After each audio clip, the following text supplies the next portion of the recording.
All right, well, today getting this market outlook has been quite the adventure. First, I recorded the typical market outlook video and showed you my other screen, my backup screen. So a good long market outlook video, and you can't see a single thing that I was talking about. So having to re-record and a little bit of technical issues here or there out of my control. So, but we finally got it taken care of. So I appreciate you watching here today. The market's kind of in a little bit of a near-term flux. We got some bullish signals in the short term that I'm going to highlight in today's video, as well as another trend trade opportunity in a sector that might be starting to finally rotate in the favor. Let's go ahead and get started. Today is Friday, June 22nd, 2018. This is the Market Outlook from MarketScholars.com. My name is David Settle. Thanks for tuning in, everybody. I appreciate those watching, especially those watching for the first time. Glad you found us. Keep coming back. Subscribe to our YouTube channel. Mouse over the Market Scholars logo in the bottom right corner of your screen. Click that red subscribe button that pops out there. Click the thumbs up icon down below the video. That lets me know that you like the video, you want us to keep doing it. Comment on anything that stands out to you. Join our daily Market Outlook email list. There's a link popping out in the top right corner of the screen. Click on that link and subscribe to our email list. Follow me on Twitter for more content like this throughout the day, and join our Market Outlook community on Facebook. All right, well, let's take a look at the S&P 500 first, and you can see that little bit of a pullback late here today. Still finished higher with a 5-point gain. But because of that late pullback, our intermediate posture now is weakly bearish. Now that doesn't end this intermediate run, right? This intermediate run, intermediate runs can have weak bearish postures in them. This run lasted 5 months plus before it ended right here with the dark pink. When the dark pink, that ends the run, and you can see also that's when you get a red moving average. See, we didn't get a red moving average over here, and we don't have it now. That's when the dark pink is when the intermediate line crosses below 50. So we don't have that yet. We do have a weak light pink shaded area though. So we are weakly bearish. The intermediate near-term line popped back down from what can be considered a bearish near-term high point. A high below 80, above 50, but below, because you don't get highs unless you get above 50. So a high below 80. That corresponds to a lower high on the index, on the S&P 500. So some short-term weakness here. Of course, still holding 38% Fibonacci retracement of that previous near-term. So until you start breaking through this Fibonacci retracement zone, these three lines, then you're not too bearish, right? But we do have a weak bearish posture right now. If we would have had the momentum line spiking down to an extreme like we kind of did right there on that one, if we would have had another one here, then, that's a sign. And if the near-term line were to continue to fall into the reversal zone, which we haven't had this whole time we've been bullish, then that would be another sign that, we might continue to be more, that this intermediate posture might be running out of gas, a month and a half into it. Remember, the Russell's been bullish. The Russell didn't have this dip below 50 here, so the Russell's been bullish for going on 2 months now, over 2 months. We'll see that here in a second. If you look at the Dow Jones Industrial Average, which has been the most bearish, it is now dark pink. So its intermediate run has ended. You've got the possibility of a bullish near-term divergence forming, though. You can see with the lows on the near-term line down here at the bottom, down here, and then you can see up at the top the corresponding lows. Here's the first one, and then here's the second one. So obviously much lower, but not lower here on the near-term line. So that brings up the possibility of this bouncing here, especially at this old low point where my cursor is. It's extending across. It did pull through the Fibonacci retracement zones, unlike the S&P 500. But you remember, a couple days ago we talked about, the S&P and the Dow are going to have a hard time getting going on any near-term rally without a pullback on these two lines. And we're finally getting those. So the near-term line has finally dropped into the lower half of the chart on the NASDAQ composite. And now you got a bullish intermediate confirmation signal without the extreme low point. So we're only at 8 over here on the left. We're only at 8 on the momentum line. So this is this is kind of a classic intermediate confirmation. A strong bullish posture combined with an oversold momentum, so oversold in the short term, strong trend in the intermediate term, and then the near term line is pulled back and is forming the potential for a higher near term low point compared to this one, which corresponds down to this low down at the bottom. So that is kind of what you like to see on a short-term bounce signal, an intermediate confirmation signal. You can also see, too, the Russell 2000 showing the exact same thing. Again, did not get to an extreme, and we're definitely not extreme today. We finally pulled back. We still haven't pulled back at least to the, we pulled back to the 23% Fibonacci retracement, but still haven't even done the 38. But pulled back enough to create this bullish intermediate confirmation signal. So the expectations are that now we will bounce, and because of that, it'll probably bounce on the S&P and the Dow Jones Industrial Average too. Now, that doesn't mean we will, right? But that's what we'd expect based on that pattern and the current strong bullish posture that we have in the NASDAQ and the Russell, even if we don't have it on the Dow anymore, which has been weaker, or this week. You know, this, I'm not too concerned about that one. It's that one, it's dark shaded pink. That's when you're concerned more. But again, you know, we're still holding the old low. We haven't broken through that. And the Russell and the NASDAQ have finally pulled back to be able to bounce up to a new near-term, make a new near-term run. So now I don't think, you know, we're going to get a new 2-month run out of this, right? Because we're still, you know, we're 2 months into it on the NASDAQ. It's like all the US. It did pull back. But the Russell 2000, you see, it didn't pull back below 50 here. So like I said, we're 2 months into a bullish move here. We're only about a month and a half into it on the S&P.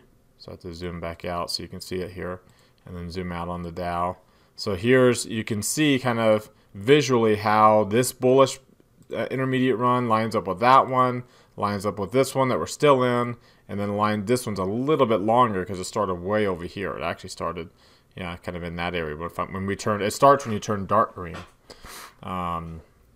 So I don't think we'll get a 2-month run. Any near-term bounces we get now, remember, we're just maybe another month, maybe another few weeks to another month. And I've talked about the possibility of, you know, heading into July expiration before this intermediate run may run out of gas from a seasonality standpoint.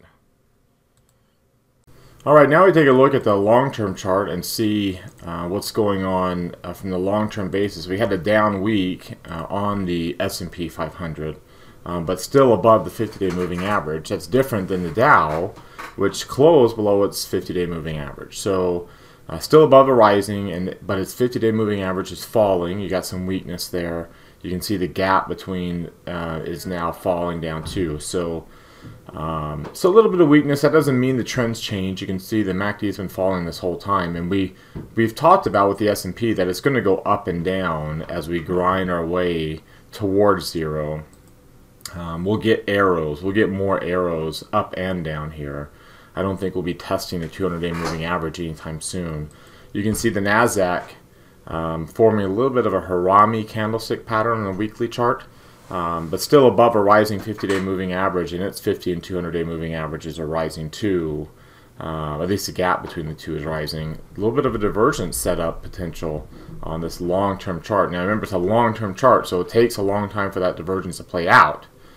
Keep that in mind. And then finally, the Russell 2000 also with kind of a harami-ish doji pattern, which can be considered reversal pattern, reversal candlestick. So one period candle, so it needs confirmation, but can be considered a reversal pattern after you've had an extended move. You know, here we had one, and it was pretty, you know, it was a relatively extended move at that time, and it continued higher. So you need confirmation that we closed down below that for that to be considered some weakness there. And you can see the MACD is high, not as high as it was earlier this year. So there's slight potential for divergence there as well on the Russell 2000s chart. If we take a look at the 3 green arrows for the S&P 500, we got 2 red arrows now, not 3. So we're still above a rising moving average. It's still green. And when you look at those moving averages, when you break them out, you can see we're still above we're testing that 17-day. We're still holding 30. MACD and stochastic is both falling below the moving averages, but they're still in the upper half of their chart. So, and of course, the moving average still below, the Fibonacci support still below. So there's still support here. You can say we're bearish from this chart, but not not strongly bearish, because the 8, the price might be below the 8 and the 17-day moving averages, but the 8 still above the 17. So a bounce back up here will keep the 8 above it. Keep the which means it will keep the MACD above 0, because that's what this blue line measures, is the gap between the 8 and the 17-day moving averages. And of course, the stochastics can turn up with a phantom green arrow, which is a turn up higher without getting to the reversal zone, and that's a pretty bullish pattern similar to this one that we had on that bounce. So, which we did test the 30-day moving average there as well. So we'll see if that ends up playing out, the support ends up holding, and of course the expectations are that it will, because you always expect support and resistance to hold until it doesn't. And we talked about the weakness that we're getting in these large cap stocks. It's not surprising that we can't get going on them without the weakness showing up first in that Russell and the NASDAQ composite, at least on a short-term basis. All right, now if you look at the intraday chart, today's intraday range, it was an update. We did pull back right at the very end with some selling at the very, very end here ahead of the weekend. But even that late selling, basically filled in the gap that we had at the open. And today's range fit neatly inside of yesterday's range, still in the upper half of the chart. Now that's going to change, because this is going to move, another 1 or 2 days, trading days. This will move off to the left. The low point will move up to here, and then that means that this will move up too. So that will make it even more, again, you're not too bearish, you're not significantly bearish until you start trading in the lower half of this 4-week range. So keep that in mind. We're still in the upper half. We start getting the lower half, that's when you start getting some cause for concerns. You can see the diamonds, we are trading in the lower half, but the Qs were not close to testing, but that's going to be changing as this moves up here. And then of course IWM, the Russell, also not close to the lower half. So we're starting to get some weakness in these large caps, and we could definitely start to get there on the S&P 500 here pretty soon. So we'll definitely keep our eye on that. So the trading range, remember, was really, really small today, much lower than average. And when you look at the volume, also below average. So when you look at it from an average standpoint here, the average still falling. We're below average in the volume. It's still really low. The range itself relative to the price of the stock is also still falling below that 1% key level. On a relative basis. So still in bullish territory in some of these indicators, and we haven't started. Once you start getting bigger values, bigger trading ranges, bigger than average volume in the 100 million shares or more range, it doesn't have to be extreme. If it's extreme, it's like 1 day and you're done. But you start getting bigger than average, and those start piling up on each other, that's when you're starting to get more bearish, and we haven't got that yet. And of course, the volatility index, the VIX, bouncing back up, still holding this 15 level last couple of days, still trading below 14, potentially forming a higher low point after a slightly higher high point on the short term. And you look at it from a relative standpoint, you can see, yesterday we did get into that neutral zone. So we kind of broke resistance here. We came back down today into that bullish area, but we're trading at the high end. So things are a little tenuous. I mean, they're not trend-changing tenuous. It doesn't look like we're about to fall off a cliff, but it does look like this bullish intermediate run that we're on may terminate a little bit earlier than normal, or at least what we expect, simply maybe because of how bullish that Russell has been. And now we just got to get a little bit more of an exhale to get those to sell off a little bit in the short term, provide a good bounce to start, because remember that market sentiment line just rose and crossed above 50. Unless we break through lows, there still is that idea of multiple intermediate runs that we're looking forward to. and especially again the seasonality of heading into mid-July is still still something we look to until until that typical summer, late summer to early fall weakness that sets in on the S&P. That weakness can take all sorts of forms. It doesn't have to come down. It can go up and down. So that's something we'll definitely keep our eyes on. But as of right now, to summarize, the market posture is still strongly bullish on the Nasdaq and the Russell. Weakly bearish, but hasn't closed off that intermediate run yet. Whereas on the Dow it has. Remember, the Dow is a very small subset of stocks meant to be representative of the economy, but still only 30 companies. So and it's price weighted. So the biggest, heaviest price stocks in that average will bring it down a lot more than the lower price stocks will. So, and the heaviest price stocks are 2 to 3 times the median price of the average itself. So we're going to have a negative impact. So that's why, yes, the Dow Jones typically is a safe haven, proxy kind of for safe haven. But in this particular case, you've had a few of those stocks had really, really good multi-year intermediate rallies to push their prices up, and now they kind of have an inordinate amount of influence on the overall average. And with the tariff news out there kind of impacting that the most, and we see that because we're not seeing the same weakness. We're not closing below 50-day moving average on any of the other indexes quite yet. So we're getting near-term pullbacks right now on the others, and we'll see. And the expectations are that we'll bounce off of that, off any near-term pullbacks, especially these bullish intermediate confirmation signals that you're seeing on the Nasdaq and the Russell. So what do you think? Do you agree? Do you disagree with this posture? Click on that pop-up that's popping out there in the top right corner and let me know. And we'll see.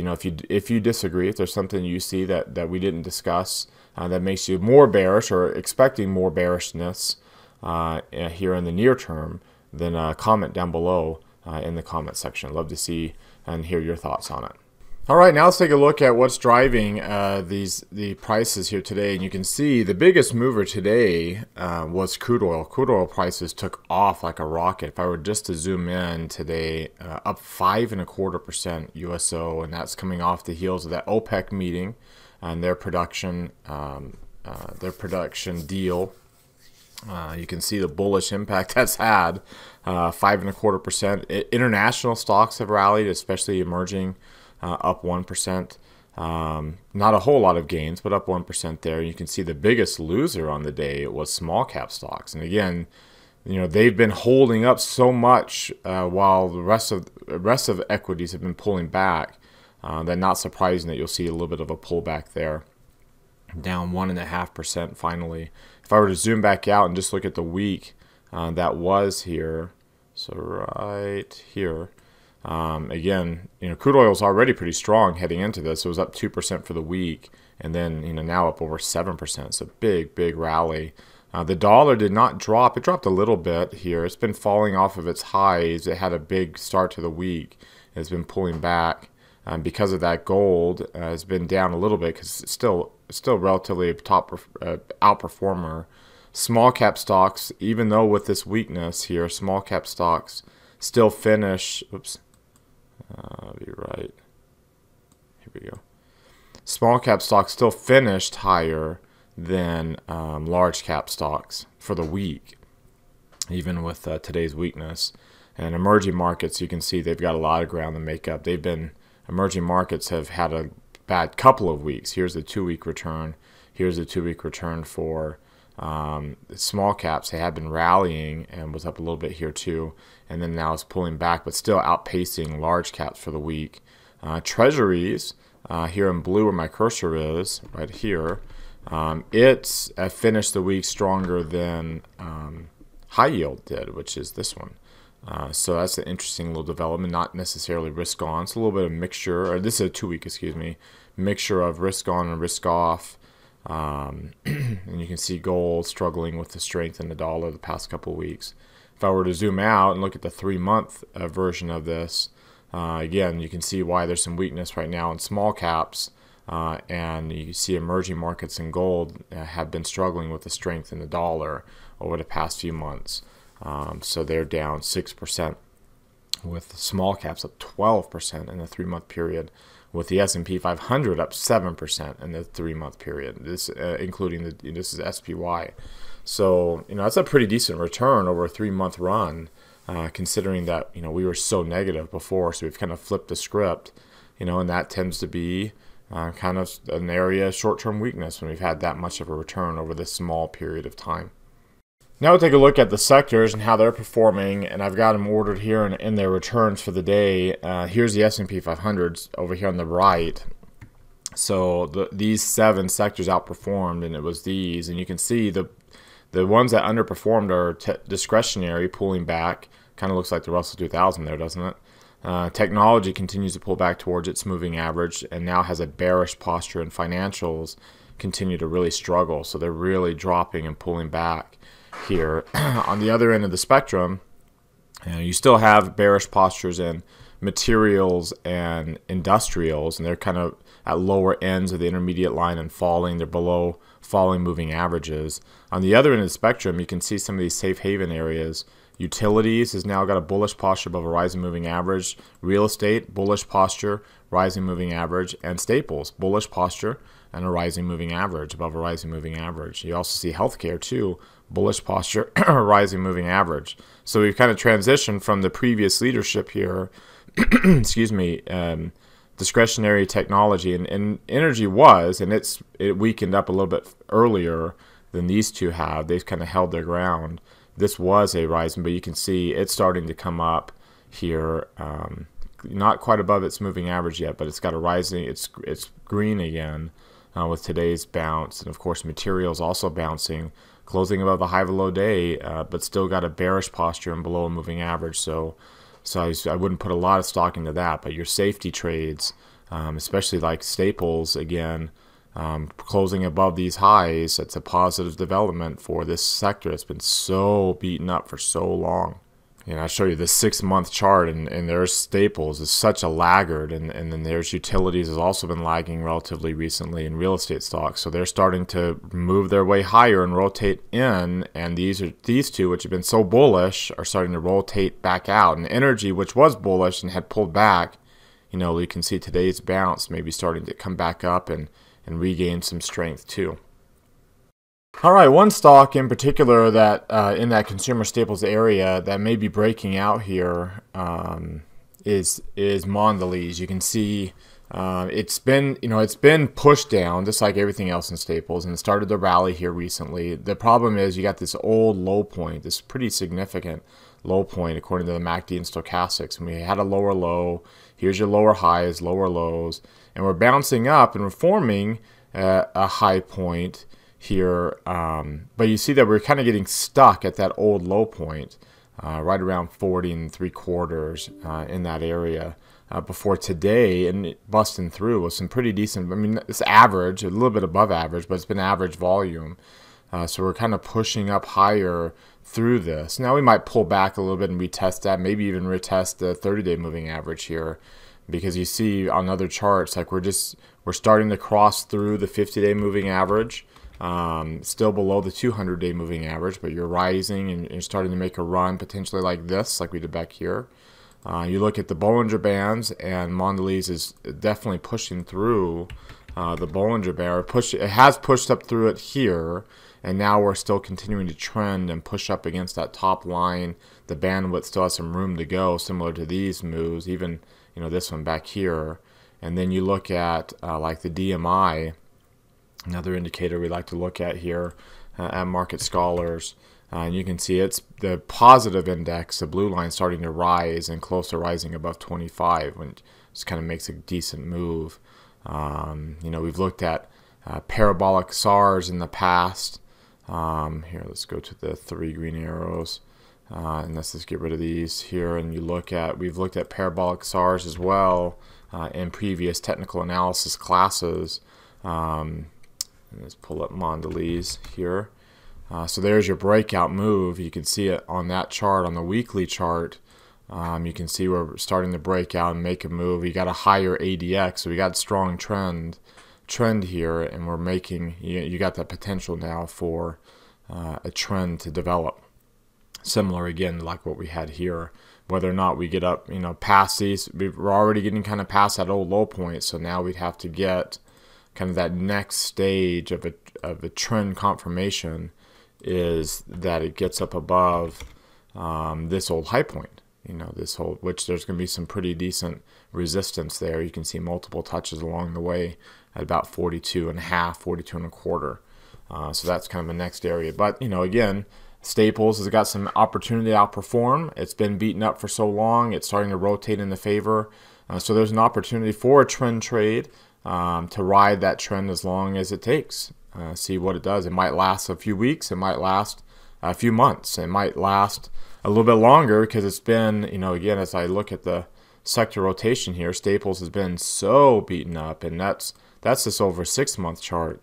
If you go back further, here's the 9-month chart. It was down where the stock market was up 10% over a 9-month period. Staples has been down 7.5%. So there's a lot of rotation for that to catch up. And if I even go back further to a year's worth of time, again, the stock market at this point was up, almost 15%, and this was down more than the Staples was down more than 7.5%.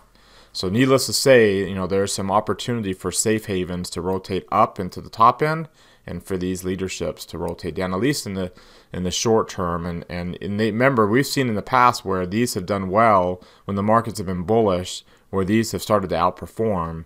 The S&P has outperformed the IWM. It doesn't last very long, but we'll see if that ends up being the case, if we can try to get into some of these areas here at a depressed levels. We looked at Dominion as a trend trade in the past out of the utility sector, and so here's another trade idea for a trend trade out of this beaten up Staples sector. So what do you think about today's trade idea? Let me know in the forums. There's a link popping out to take you to the Market Outlook forums on marketscholars.com. It's a message board that's available to anybody. You have to subscribe to the site to be able to participate. But comment there, open up a new topic, comment on anything that stands out to you on today's trade idea, any comments you have on the market posture, on the charts. Was there something that we didn't talk about? You can comment on that as well in the forums. Love to be able to have some back and forth with you. And remember, you can comment with each other as well in those forums. So thanks again for watching. I appreciate the time. I apologize for it's been quite this particular outlook has been quite the chore to get this one out. There's a lot of things that were going on my end and out of my control, but we got it taken care of, and now we're out. So thanks again for watching. Have a great rest of your weekend. We'll see you all next time.